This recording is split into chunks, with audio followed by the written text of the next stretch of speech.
Good morning दोस्तों। आज फिर मैं आप लोगों के सामने उपस्थित हूँ शिक्षा शास्त्र का एक बहुत ही महत्वपूर्ण टॉपिक मापन और मूल्यांकन को लेकर। दोस्तों, इसके पहले मापन और मूल्यांकन के से संबंधित दो वीडियो आप देख चुके हैं। पहले वीडियो में हमने चर्चा किया था कि मापन और मूल्यांकन का अर्थ क्या होता है, मापन और मूल्यांकन का संप्रत्यय क्या होता है, इसके संबंध में दोस्तों।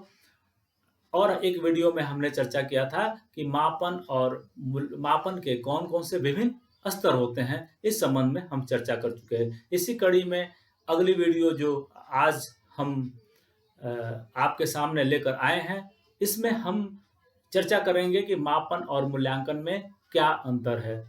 साथ ही हम चर्चा करेंगे कि चर किसे कहते हैं, चर के कितने भेद होते हैं, इसके संबंध में भी हम चर्चा करेंगे। दोस्तों, यह भी हम आज चर्चा कर लेंगे कि मापन में कौन कौन सी विभिन्न त्रुटियां होती है। यह तीनों सिर्फ न सिर्फ परीक्षा की दृष्टि से, बल्कि एक अध्यापक जो बनने जा रहे हैं या जो अध्यापक हैं, इन्हें भी मापन और मूल्यांकन से संबंधित ये जो टॉपिक है, उसका अर्थ और उसका संप्रत्यय स्पष्ट होना चाहिए। दोस्तों, यह टॉपिक सीटेट के लिए, यूपी टेट के लिए और यहाँ तक के जो शिक्षा शास्त्र में नेट दे रहे हैं, उनके लिए भी ये बहुत ही इम्पोर्टेंट टॉपिक है। दोस्तों, यह मापन और मूल्यांकन में अंतर, चर, त्रुटि, जितनी भी असिस्टेंट प्रोफेसर की परीक्षाएं शिक्षा शास्त्र की हुई है, लगभग इससे संबंधित एक प्रश्न अवश्य पूछा गया है। सिर्फ लिखित परीक्षा में ही नहीं, इंटरव्यू में भी इससे संबंधित प्रश्न अवश्य पूछे जाते हैं। दोस्तों,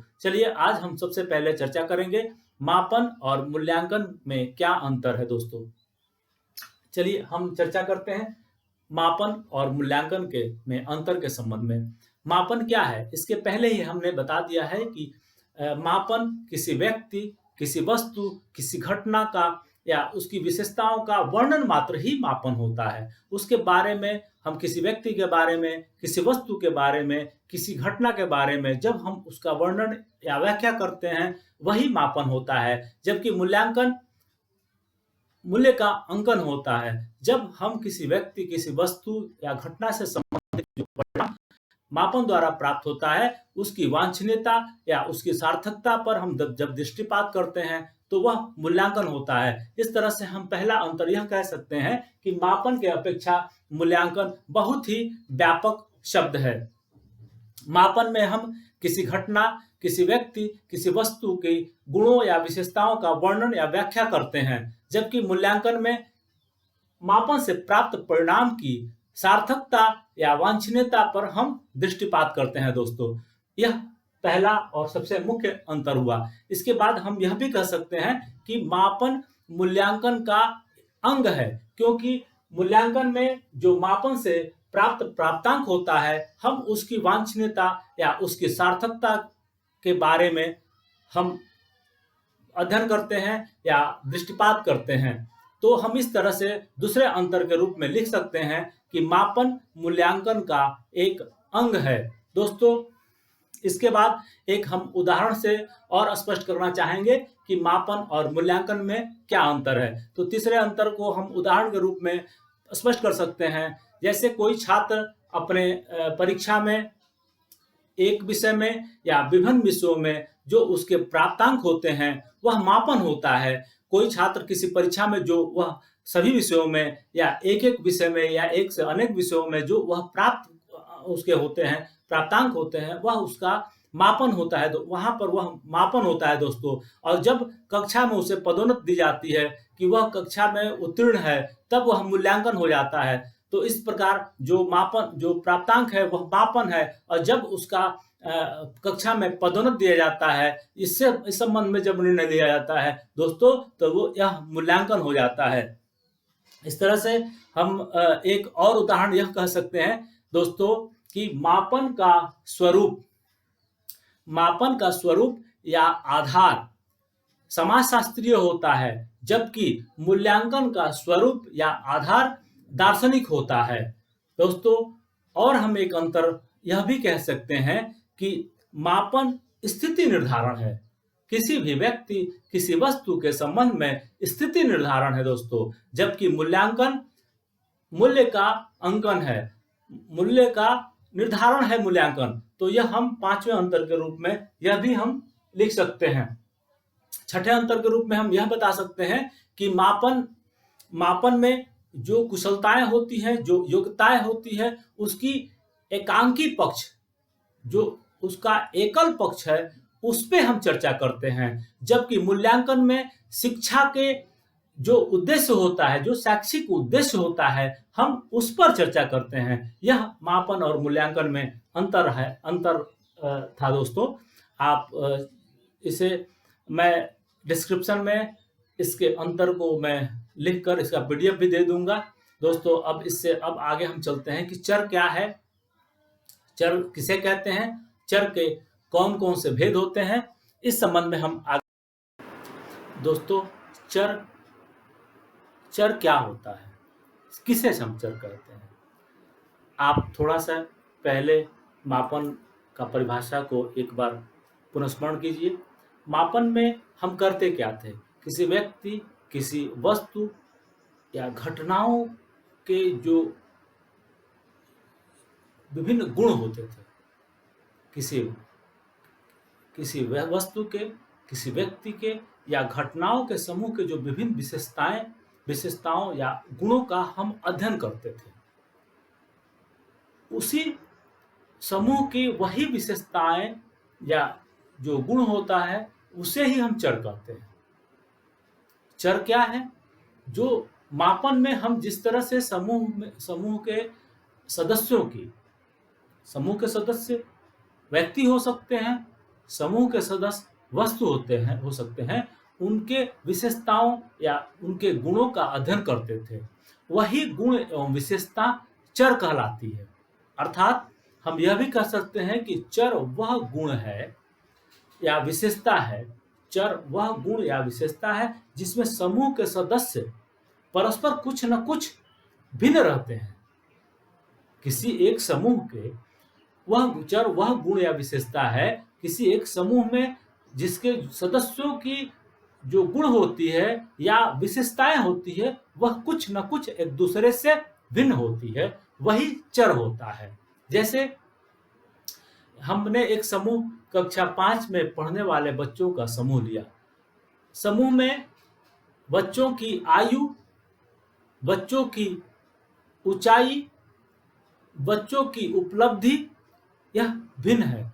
तो आयु, ऊंचाई एवं उपलब्धि यह चर है। यह जो समूह है, समूह के यह विभिन्न चर हैं, क्योंकि एक समूह में विभिन्न एक कक्षा 5 का जो हमने समूह लिया है, उसके जो विभिन्न सदस्य हैं, उनकी आयु सबकी बराबर नहीं है। कुछ न कुछ उनकी आयु में भिन्नता है, उनकी ऊंचाई में कुछ न कुछ भिन्नता है, उनके उपलब्धि में कुछ न कुछ भिन्नता है। तो इस प्रकार हम यह कह सकते हैं कि कक्षा 5 के समूह के लिए आयु, ऊंचाई एवं उपलब्धि यह चर है। दोस्तों, किसी समूह में यह जरूरी नहीं है कि उसके प्रत्येक सदस्य में कुछ न कुछ भिन्नता हो। किसी एक सदस्य में भी भिन्नता होने से वह उसका चर हो सकता है। दोस्तों, हम इस प्रकार गुणों के आधार पर, इस प्रकार चर के आधार पर हम चरों के आधार पर हम उप समूह में बांट सकते हैं समूह को। दोस्तों, एक चर किसी समूह के लिए एक समूह में चर के रूप में हो सकता है, वही किसी अन्य समूह में वह स्थिर भी हो सकता है, वह कांस्टेंट भी हो सकता है। जैसे यदि हमने एक समूह बनाया जिसमें स्त्री और पुरुष दोनों को शामिल किया है, तो उस समूह में लिंग चर है। लेकिन यदि हम सिर्फ पुरुषों का समूह बनाया है या सिर्फ स्त्रियों का समूह बनाया है, तो उस नए ग्रुप समूह में लिंग स्थिर है, लिंग कांस्टेंट है। लेकिन पूर्व में जो ग्रुप है जिसमें महिला और पुरुष दोनों सम्मिलित है, उसमें लिंग चर है। दोस्तों, हम चर के मुख्य रूप से दो भेद होते हैं। पहले को हम गुणात्मक चर कहते हैं और दूसरे को मात्रात्मक।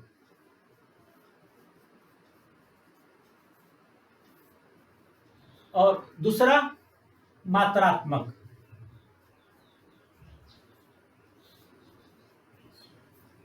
जब हम गुणों के प्रकार के संबंध में बात करते हैं कि गुणात्मक चर वे चर हैं जो गुण के विभिन्न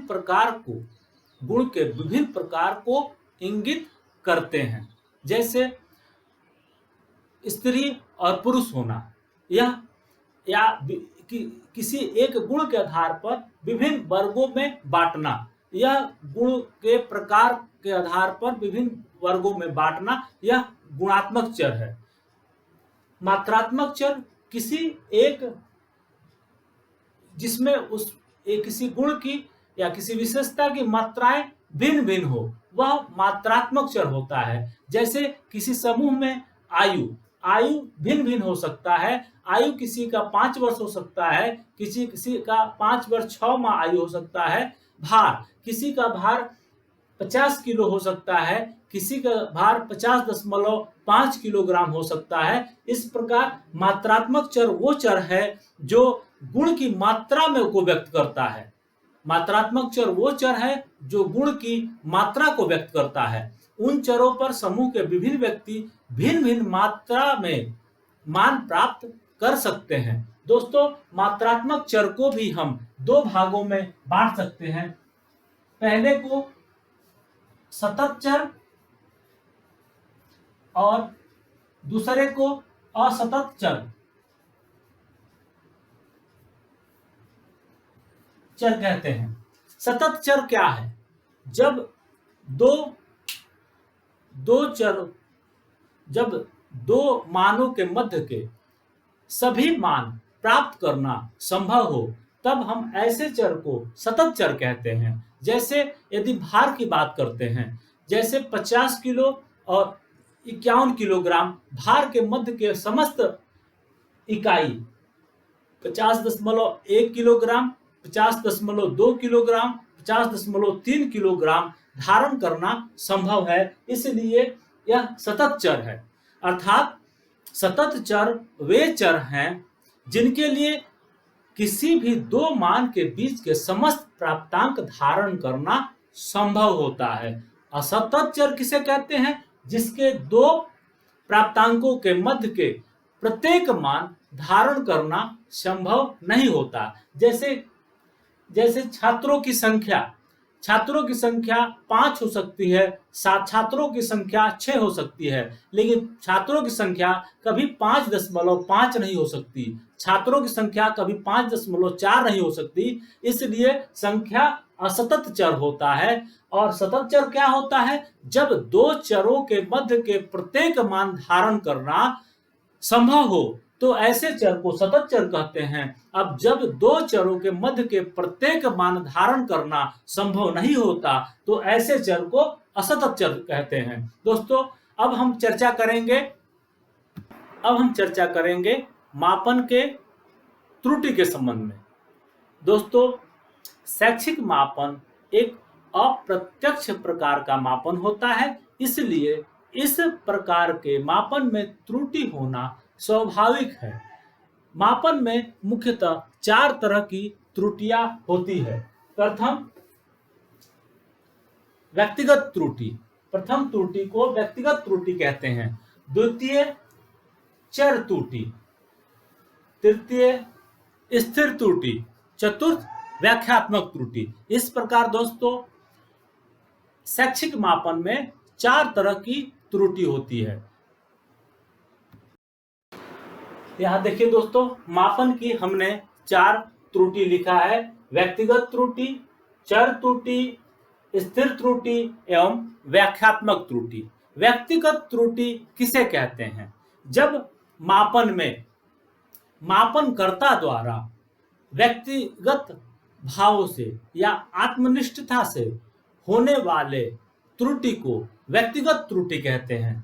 दोस्तों, मापन में जो अंकन संबंधी त्रुटि है उसको व्यक्तिगत त्रुटि कहते हैं। प्रश्नों की वस्तुनिष्ठता स्थापित करके या वस्तुनिष्ठ प्रश्नों के द्वारा हम प्रश्नों की व्यक्तिगत त्रुटि को दूर कर सकते हैं। दोस्तों, निबंधात्मक प्रश्नों में परीक्षणकर्ता का आत्मनिष्ठता या पूर्वाग्रह से ग्रसित होना या थकान या मानसिक स्थिति द्वारा अंकन में त्रुटि हो जाती है। इस तरह के त्रुटि को व्यक्तिगत त्रुटि कहते हैं। व्यक्तिगत त्रुटि को प्रश्नों को वस्तुनिष्ठ बनाकर या वस्तुनिष्ठता के द्वारा व्यक्तिगत त्रुटि को हम दूर कर सकते हैं। दूसरी तरह की त्रुटि शैक्षिक मापन में चर त्रुटि होती है। चर त्रुटि किसे कहते हैं? दोस्तों, मापन यंत्र के प्रशासन और छात्रों की प्रतिक्रियाओं से संबंधित त्रुटि को चर त्रुटि कहते हैं। जब निर्देश प्रश्नों को प्रशासित करते समय जब हमारे निर्देश स्पष्ट न हो या छात्र उसे समझ न सके या छात्र अंदाज पर या चांस के द्वारा प्रश्नों को सही उत्तर कर दे, इस तरह की त्रुटि को हम चर त्रुटि कहते हैं। दोस्तों, चर त्रुटि को विश्वसनीयता को बढ़ाकर प्रश्नों को विश्वसनीय बनाकर हम चर त्रुटि को दूर कर सकते हैं। अगली जो त्रुटि होती है शैक्षिक मापन में, वह स्थिर त्रुटि होती है। स्थिर त्रुटि उस त्रुटि कहते हैं या वह सभी जिसमें सभी परीक्षार्थियों को लगभग समान रूप से प्रभावित करने वाली त्रुटि को स्थिर त्रुटि कहते हैं। इस तरह के त्रुटि को प्रश्नों के उद्देश्य को पूर्ण करने वाले प्रश्न बनाकर या शैक्षिक उद्देश्यों को पूर्ण करने वाले प्रश्न बनाकर हम इस तरह के त्रुटि को स्थिर त्रुटि को दूर कर सकते हैं। अर्थात प्रश्नों को वैध बनाकर हम स्थिर त्रुटि को दूर कर सकते हैं। अगली त्रुटि एवं अंतिम त्रुटि व्याख्यात्मक त्रुटि होती है। जब प्रश्नों की व्याख्या संबंधी या प्राप्तांकों का व्याख्या संबंधी त्रुटि होती है तो ऐसे त्रुटि को व्याख्यात्मक त्रुटि कहते हैं। दोस्तों, व्याख्यात्मक त्रुटि जैसे कोई बालक अपने कक्षा में कोई अंक प्राप्त करता है, वह अन्य छात्रों के तुलना में वह छात्र उत्तम है, श्रेष्ठ है या निम्न है, इसको हम प्रश्नों के प्राप्तांक के आधार पर नहीं कह सकते। इसलिए हमें मानकों को निर्धारित करके मानकों को निश्चित करके हम व्याख्यात्मक संबंधी त्रुटि को दूर कर सकते हैं। ठीक है दोस्तों, इसके बाद अगले टॉपिक में हम फिर उपस्थित होंगे मापन और मूल्यांकन से संबंधित कोई विशेष अंक लेकर।